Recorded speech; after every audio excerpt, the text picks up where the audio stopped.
So check this out. If you're one of those people, you ever said to yourself like, oh, eat the rich, tax the rich, meaning that you actually believe that one, that the rich don't pay taxes, and two, that them being taxed is going to make you richer, you're wrong in both places. So what we need to be understanding is how we can play the same game that people play in order to get rich, because it goes hand in hand. So welcome to Leakproof. I'm Issa Hall. I'm an attorney. I'm a wealth advisor, a tax advisor, and an estate planner. Okay, these are the things that you need to really understand if you really want to protect your money and keep your money from the good old IRS. So where we usually hear the eat the rich, tax the rich conversations usually come from this right here, what we call W-2s. I call W-2s work to survive. Meaning you got to work for somebody in order to survive, which means that you're dependent. The government does actually not like dependents. Why? Because you're basically going to be dependent on the government, and high risk to be dependent on the government. You know what the government likes? Business owners. So do the ladies. Ladies love corporations. That's what I call it. Ladies love corporations. You want to know why? Because you're the opposite. You're making money for the government. You're creating jobs for the government. You are self-sustainable, and you're less likely to be dependent on the government if something goes wrong. Okay, so ladies love corporations and work to survive. Which one would you rather be?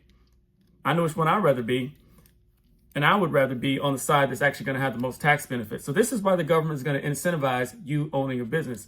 Why is that? This is why where all the tax benefits live. So instead of trying to get more money from doing this, what you should do is you should find a way to get money, take some of this money that the IRS is taking out of look at this, you're bleeding, your consumer, W-2s, all the taxes are automatically taken out of there. You need to find a way to get some of that money back, or to get that money before the government can even tax it. All right, that's the leak-proof method. This is what you need to be focusing on, because that can make you rich. Sorry, I can't spell. Rich, not Rick, but I'm not going to change the video. We live, okay? Rich. All right, because I want to be rich. I don't care about taxing or eating them. I want to be them. I want to be rich, right? So you got to understand the game they're playing. Don't hate the player, play the game. That's what we say. So the first place you're going to go when you want to do that is think about it like this. Your W-2 has had taxes taken out of it already, right? So you thought you got paid $100,000 a year. The truth is you're actually getting paid $70,000 a year. Now, if you're living over here and you brought in $100,000, guess how much you have in your bucket? You have $100,000.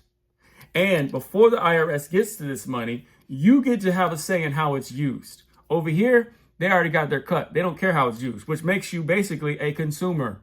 They don't care about that. They don't care about you. You're not really putting, you're the end user. You're the end product, a consumer. The job creator is where we get all the value. So we need to find a way to make our status non-W-2, or at least make our status able to contribute, to participate in all the benefits of a business owner. All right? Which means that if we can get our status to being able to enjoy things over on the LLC side, the business side, we're playing the game, we're creating jobs, at least for ourselves, and we're also going to be taxed as the ladies love corporation status. Okay? And we get to enjoy what's called a pre-tax lifestyle. A pre-tax lifestyle, which in reality, after you take out taxes, which means that you're basically getting a boost to your income just off the fact that you don't have to have the taxes taken out before you get to take advantage of it. And once you live over here, you start to understand there are ways that you can put money in certain types of accounts. You can invest money in a certain type of way. You can do all these wonderful things that don't trigger tax events, which means that by the end of the funnel, once the IRS has something they can tax, sometimes that $100,000 ends up looking like $0 or $10,000 or $20,000, which means that even over here, if you thought you made $100,000 and you really made 70, this person over here actually got to live that life that you only live on paper. Okay? And guess what? The craziest part is, once you live in the leak-proof world, where your money lives will actually end up growing your money. So your money is going to do this. It's going to go up. All right? Do you understand what happens to your money when you put it in like checking accounts and places that don't grow your money? It's going to inevitably default to zero. That's the problem. It's not anything about what these people are doing. It's about what we are not doing and how we're doing it. And if we change our habits and change our knowledge, guess what? Our wealth is going to exponentially increase. So instead of saying eat the rich, let's be the rich. Welcome to Leakproof.